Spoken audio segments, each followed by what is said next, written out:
जुक्त 2 result केबे प्रकाश पाइबो finally एने गोटे न्यूज पेपर रे गोटे अपडेट आसी सोडी देखि परतो लिखाइछि मे 15 नुहे शेष सप्ताह रे जुक्त 2 परीक्षा फल देन रहिला मे शेष सप्ताह रे जुक्त 2 परीक्षा फल प्रकाश पाइबो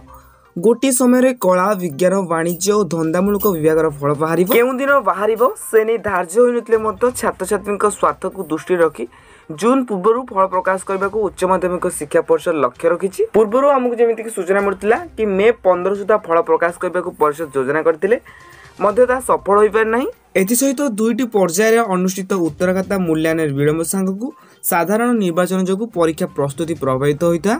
परिषद जन अधिकारी एसहित इतिमध्य सीबीएसई और सीआईएसई बोर्ड अधीन विद्यालय 10म और द्वादश श्रेणी परीक्षा फल प्रकाश पाई सारी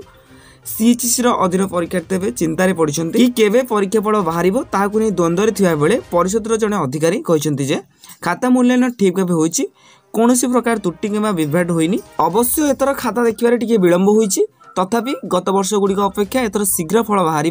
कौन परिस्थिति रे जून मास हेबो नहीं तेबे एठी कह जाउछि कि जून मास पूर्व अर्थात मे शेष सप्ताह कला विज्ञान वाणिज्य और धंदामूलक रेजल्ट प्रकाश पाइब।